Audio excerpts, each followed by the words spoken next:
eno twaswadde dda anti amawulire ga Ssaabasajja Kabaka Ronald Muwenda Mutebi II ag'okummibwa visa ye Namibia okwongezebwayo n'okuba nti abadde yawambibwa ng'ali mu ggwanga lya Namibia mu bumenyi bw'amateeka mu bukyamu. Amawulire gaalinnye edda ku mutendera gw'ensi yonna gali ku BBC egawandiise nti Ssaabasajja Kabaka wa Buganda Ronald Muwenda Mutebi II bamummye visa bamummye extension ya visa okusuka mu nnaku 9 gy'abadde mu ggwanga lya Namibia olw'ebyo ebitaagobererwa mu kugendayo kwe era ne bannayuganda n'aba Buganda okwekalakaza kwe babadde bakola ku embassy za Namibia ez'enjawulo mu mawanga ag'enjawulo nti bino byaswaziza nnyo Namibia n'egamba teddamu kukolagana na Museveni aswaziza eggwanga lyabwe tebayinza kukolagana na dikiteeta nakyemalira aswaza obuswaza ng'avudde mu kuswaza ensi n'atandika okuswaza ensi yaabwe nti bejjusa olunaku olwo lwe baasalawo okubeera nga bakolagana ne Museveni mu kuwamba Kabaka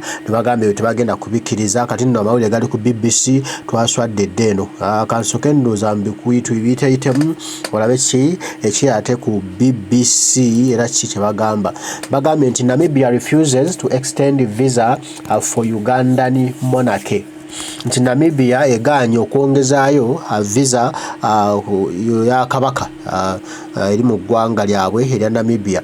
Nani batera ekifaananyi kya Kabaka bw'atyo nga bw'ali Ronald Muwenda Mutebi II bwekityo ne bakituteerawo ne batandika ne bagamba nti the Namibian government has refused a request to extend the visa for a Ugandan king who has been getting medical treatment in the country since April. Nti gavumenti ya Namibia ebiganye ebyokwongezaayo visa ya Ssaabasajja Kabaka wa Buganda okuva ku nnaku 9 zyakamalayo okugyongeramu ennaku endala nnyingi nga bagamba nti Ssaabasajja Kabaka ennaku zamazeeyo zikkirizibwa mu mateeka omuntu yenna abazze mu Namibia okumala visa ezemala nti n'olwekyo bwe ziba zisusseemu tebagenda kugyongeramu kuba ono yagenda mu Namibia eri mu mwezi ogwokuna. King Mutebi II of the Buganda has been receiving treatment for an undisclosed condition at the center where he has been staying. Requested his visa extension earlier this month. Nti Kabaka Ronald Muwenda Mutebi II abadde Namibia okuva mu Gwokuna era nga badde ali mu kujjanjabibwa ebirwadde bitategeerekeka nti wabadde abeera ekitongole kyadde abeeramu nti kyasabye mu ntandikwa y'omwezi guno kyatekamu okusaba kwakyo nga kisaba visa ya Kabaka Ronald Muwenda Mutebi II eyongezebweyo mu maaso agira akyajjanjabibwa naye eggwanga la Namibia ne ligaana. But in response the International Relations Ministry said Namibian immigration law provided for a maximum stay of only 90 days in a year to foreign citizens. Tuwabula minisita wa Namibia ow'ensonga z'ewabweru yategeezezza nti etteeka libagamba nti omuntu yenna akyadde oba azze Namibia alina okumala visa ye emala ennaku 9 era bwe ziggwako aba alina okuddayo mu nsi ye gy'abeera.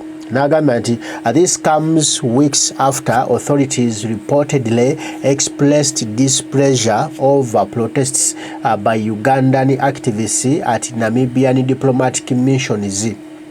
Nti bino bizze mu kaseera bannayuganda abaganda abadde bagenda bekalakaasa ku bitwe bya Namibia ebyenjawulo nga bekalakaasa olwa Kabaka Mutebi obutalabika okuba nti bamutwala e Namibia nti kino kyakuba wala nnyo gavumenti ya Namibia ne bawulira nga baswaluse tebakyalina bigambo byakwogera nga bevuma Museveni ne batandika okukolagana naye nti nno kyabatuusizaako kizibu eggwanga lyabwe alisudde mu ntata tebabisuubira era tebabirowooza era si ennono yaabwe nga Abanamibia okuba nti baswazibwa bwe bati internationally. Ne bagamba nti having checked the records, I wish to inform you that the request for an extension is declined. The state broadcaster NBC quoted a ministry official as saying nti bwe bakebedde mu byafaayo oba mu likodi zaabwe bakizudde nti tebayinza kwongezaayo site oba visa ya kabaka ng'ali mu ggwanga lya Namibia.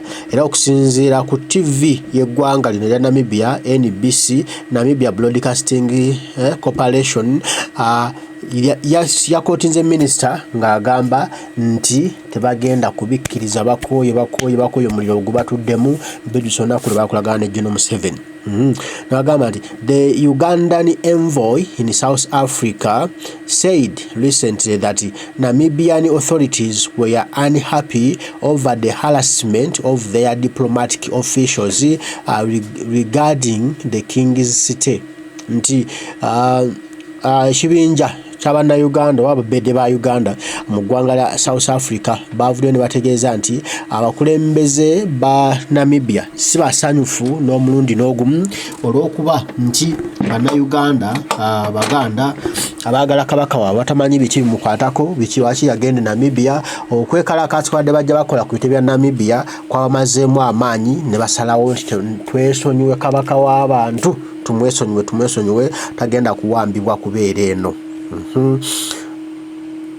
They wanted in Namibia to disclose information about the king's whereabouts to put to rest suspicions that he had been kidnapped. Nabo nozowuli ekyobuwambi bwe kituuse mu nsi yonna ku kabaka nti abaana ba Buganda babadde nga beekalakaasa ku bitebe bya Namibia byonna gye biri nga kye baagala kiri kintu kimu kufuna bukakafu nti ddala kabaka waabwe ali mu mikono mituufu e Namibia tali mu buwambe. Museveni akalira akawulira wulira gwe. The Namibian government then referred the matter to the Buganda traditional authorities. Nti olwo gavumenti ya Namibia ebintu bino ensonga zino bwe zaagiyitirirako nezikwasa obwakabaka bwa Buganda ne Kampala Charles Peter Mayiga nti akwasaganya ensonga zino ne baswadde baswaluse babikooye ebyokuswala. 2 weeks ago, Buganda traditional chiefs traveled to Namibia to seek the truth about the king's health, sparking diplomatic concerns and a rebuke from Uganda's President Yoweri Museveni. I request all the Ugandans to stop embarrassing Uganda by optimistically trying to show how much they are for the Kabaka King, Mr. Museveni said. Nti bino nno byanyiiza Gen. Museveni n'agamba lwaki mwagala nnyo kabaka, lwaki mumwagala nnyo. Oluvannyuma lw'abataka ba Buganda abagenda Namibia nga baagala okumanya ddala ekikwata ku bulamu bwa kabaka wabula tebakkirizibwa kulaba ku mutanda. Era nti kino Gen. Museveni n'akyegaana agamba ye teyamanya ku ntambula y'abataka bano nga bagenda e Namibia naye yabirabira mu mawulire teyabimanyaako n'omulundi n'ogumu nti naye bandibadde Bannayuganda bakomya okuswaza ekitiibwa kya Buganda manya kya Uganda nga balaga nti nno baagala nnyo kabaka okusinga Gen. Museveni. The delegation, which was said to have travelled without the knowledge of either the Buganda Kingdom or the Ugandan authorities, was briefly detained and questioned by Namibian officials who reportedly asked if they had authorization to see the monarchy.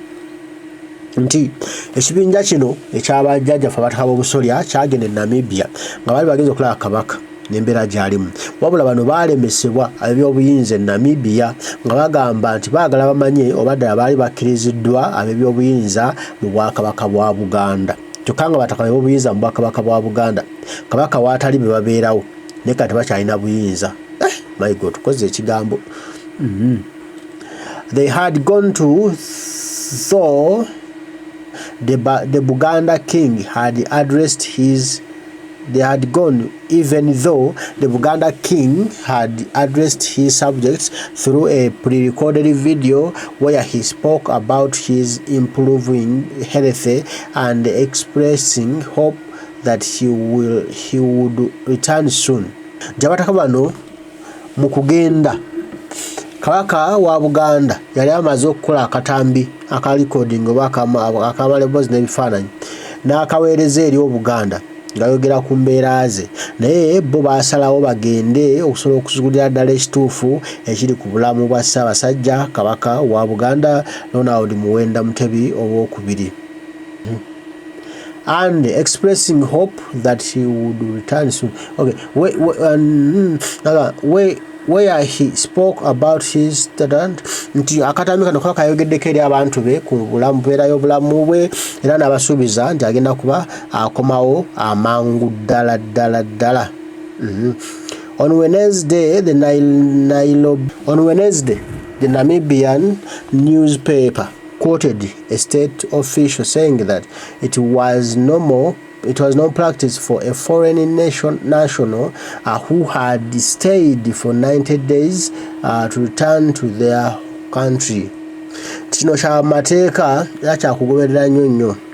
Omuntu yenna abazze Namibia oba olina okumulaba nti omalawo. On Wednesday, the Namibian newspaper quoted a state official saying that it was normal practice for a foreign national who had stayed for 90 days to return to their country. Nti ekya bulijjo omuntu yenna Namibia abazzeeyo nga siwaayo okumala ennaku 9 aba alina okuddayo ate eyo ewaabwe gy'ava naye nga Namibia aba alina kubanga agyesonyiwa. There is nothing controversial about that. Our foreign relations experts. Controversial about that. Foreign relations officers. Uganda has said it will respect Namibia's decision. Uganda esazeewo okubanga ewa ekitiibwa okusalawo kwa Namibia. Namibia has decided that they are not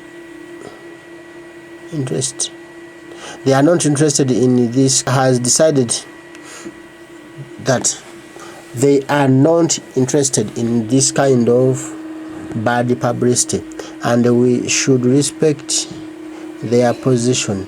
Uganda's Monitor newspaper quoted the country's foreign minister Henry Odiem Okello as saying, "We have to respect their rules and the ways of life.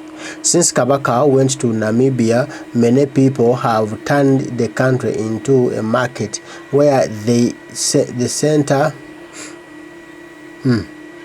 Buganda is the largest of Uganda's 4 ancient kingdoms, none of which have any political power but remain influential." Nti Buganda yemu ku bwakabaka obwakola Uganda naye wadde tezitayina buyinza bwa byabufuzi naye ate ya muzinzi. Kale byebyo ebiri Kabaka waffe abasajja bongera kumuswaza na kuswala naye twongera okumusabira Kabaka waffe asuuke. Maagala nnyo mwenna Omukama Katonda ajjunda Luganda mu 2017 tujja kuba tuddamu panange mwerabo.